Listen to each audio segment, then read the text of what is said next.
So you've got your calendar and you're putting things on it. You are trying so hard to make your calendar an effective planning tool in your life, but you're still likely making these 3 calendar mistakes. Hi, I'm Mystie Winckler, and you've found Simply Convivial. Convivial means enjoying life together. That's the hospitable atmosphere that we are trying to create as moms and homemakers. And I want to help you do that more and more with joy and skill. An essential piece of managing a busy family life is a calendar, and I don't want you to be making these 3 calendar mistakes. So grab a basket of laundry to fold and let's dig in. So far this week, working through the Organize October Challenge, we've looked at what belongs on your calendar and why it's the most important planning tool that you have. The 5 calendar rules that will help your calendar be effective and applicable and useful in your life. We have listened to a conversation with Michelle where she shared her different calendar tips and experiences. And now I just want to make sure that you are not making these 3 calendar mistakes and undermining all the effort you're putting into building your effective, accurate. Before we build any other pieces, we really do need to get our calendar and our calendar habits figured out. So, first mistake you might be making is not updating your calendar immediately. You'll remember from our previous episode that one of our calendar rules is keeping your calendar with you at all times. It might be a paper calendar, it might be your phone, but no matter what, you need some kind of calendar with you no matter where you go. You never know when or where you might need to add something to your calendar. So it has to be with you.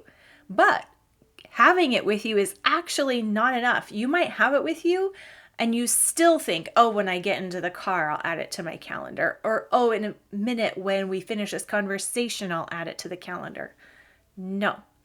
Update your calendar on the spot immediately. It will not be awkward. It will not be weird. Instead, you'll be setting a great example to the other ladies around you. And we all know it's not because we are so organized that we're putting things on the calendar right away. It's because we know that if we don't, we're going to forget. And we really do not want to forget. We don't want to take time racking our brains later to be sure we remembered everything we're supposed to remember. We just want to take care of it right away because we know that we're just going to be scattered, and so it needs to be written down right away. It's a crutch, and that's fine. It's not showboating to pull out your calendar and just write things down right away. It's actually responsible, and that's fine.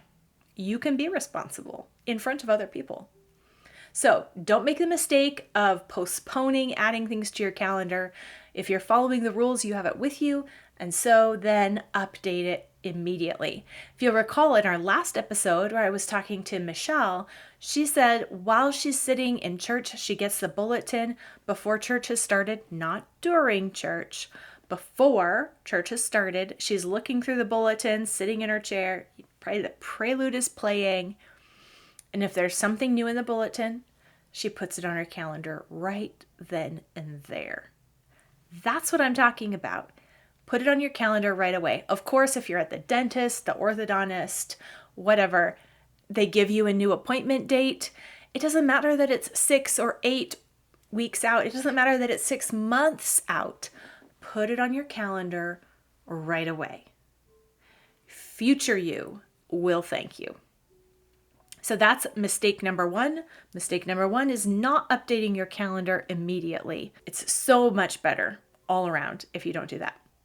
Mistake number 2 in using your calendar is using shorthand that you then in the future forget what it means, right? So maybe you wrote it down right away and you just wrote DA for dentist appointment. Like in 6 months, are you going to remember what DA stands for? No. Use words, or at least if you do abbreviate things, use the same abbreviation all the time. I do APT for appointment. I know it can stand for things like apartment and whatever, but that's what I put down for appointment. And I put the person, so Geneva's orthodontist appointment, Knox's dentist appointment. Who has to be at this appointment? It goes on the calendar event. Who needs to be there? If at all possible, I put down the location, unless it's obvious. Like I know where our dentist is, so the dentist isn't, I don't put the address there. But if it's a baby shower, if I'm taking a meal to someone, it goes on the calendar right away with the address so that I don't have to stop and look it up later. While I'm writing it down, it's right in front of me. So just put it with the event right there. It doesn't help you to write things down for your future self if your future self is not going to be able to understand what you wrote. So yes, your handwriting does matter if you're putting this on paper. It doesn't have to be beautiful, but it does have to be legible. And be very careful of symbols or acronyms or shorthand that make sense in the moment, but is not something that you've done before or is not likely to happen again, because you're going to forget what it means. And then what's the point of having it on the calendar? You're still in the future racking your brain for what this is. What did you mean? What were you trying to communicate? Make it clear, even though it's just to yourself. Don't use shorthand that you forget, because that is mistake number 2 for using a calendar. All right, are you ready for the third mistake? You're going to be super shocked at this mistake. The third, the biggest, the most common calendar mistake is putting things on your calendar and then never looking at your calendar. Don't do it. You have to look at your calendar for your calendar to work for you. For your calendar to be effective, you have to look at it. When you look at your calendar, you're building trust in your planning system, because the you that's writing things down is going to be less likely to write things down if she doesn't know for certain that future you is going to look back and see it. Maybe one of the reasons why you're using unusual, quick, illegible shorthand is that you don't really think future you is going to look at this anyway. What does it matter? Like, I'm trying, but this is not going to work. The you writing things down has to trust that you in the future will actually see this and act on it. So you have to look at your calendar. You have to look at your calendar in the morning. You have to look at your calendar before you go to bed. I really think that is the most overlooked time to look at your calendar. And you also have to look intentionally at your calendar for the upcoming week, 2 weeks, month, every week. We call this a weekly review, and we have a whole masterclass on how to do a weekly review inside Convivial Circle. It doesn't have to take long. It can be as short as 15 minutes, but just taking a small amount of time to look ahead is huge. Looking at your calendar is one of those daily management essential habits that we need if we're going to be tracking our busy family life and managing things well and cheerfully. So don't just write everything down. Do write things down. Do keep your calendar with you, but then look at it. That is the key piece that we miss. I know I will go to bed and forget to look at my calendar, and then we're halfway through the day and I haven't looked at my calendar, and then it's like, what?